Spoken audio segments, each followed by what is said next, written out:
Kelompok anti-Putin menyebut serangan bersenjata di wilayah Belgorod sebagai kesuksesan dari misi nekatnya. Demikian disampaikan pendiri Korps Sukarelawan Rusia, Denis Kapustin yang dikenal sebagai White Rex saat di Ukraina Utara, tak jauh dari perbatasan Rusia. Pejuang kelahiran Moskow itu menambahkan bahwa operasi sedang berlangsung. Operasi ini memiliki berbagai fase, jadi fase pertamanya dianggap sebagai fase yang sukses. Setiap operasi yang berlangsung di wilayah Rusia memaksa pimpinan militer untuk memindahkan sejumlah besar pasukan tempat ke kuadran itu sehingga membuka beberapa bagian dari garis depan, beberapa bagian dari perbatasan.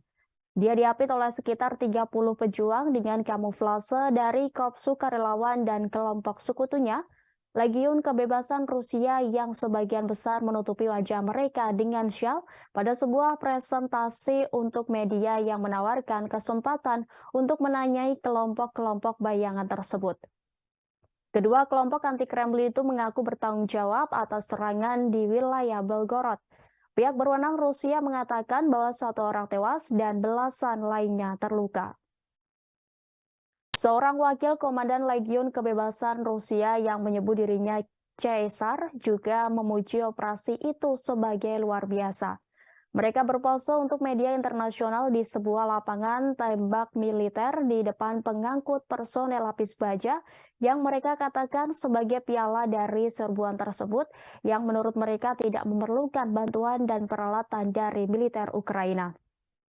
Aksi yang menarik perhatian warga Rusia ini tidak hanya mempermalukan Kremlin, tetapi juga menimbulkan pertanyaan tentang kemungkinan eskalasi perang di luar perbatasan Ukraina, keterlibatan kelompok nasionalis sayap kanan Rusia, dan bagaimana hal ini akan mempengaruhi kesiapan Sekutu Barat untuk memasok senjata ke Ukraina.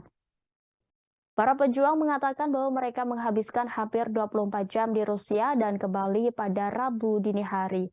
Moskow mengatakan pasukan Rusia menewaskan lebih dari 70 pejuang, namun kelompok-kelompok itu membantah klaim Rusia tentang korban massal. Kapustin mengatakan bahwa dua pejuangnya mengalami luka ringan. Tanggapan Moskow menunjukkan bahwa kepemimpinan militer dan politik Rusia sama sekali tidak siap untuk hal-hal seperti itu. Kapustin sebelumnya adalah pendiri merek pakaian neonazi yang juga disebut White Rex dan telah dikaitkan dengan hooligan sepak bola. Beberapa pejuangnya secara terbuka menganut pandangan neonazi. Dia menggambarkan anggotanya sebagai konservatif kanan tradisionalis sayap kanan. Ketika ditanya apakah para pemimpin Barat akan menyetujui langkah mereka untuk memperluas perang ke Rusia, ia mengangkat bahu. Dia menggambarkan misi ini sebagai perjuangan melawan ketidakadilan dan penyiksaan di bawah pemerintahan Presiden Rusia Vladimir Putin yang mendorong orang-orang Rusia lainnya untuk bertindak.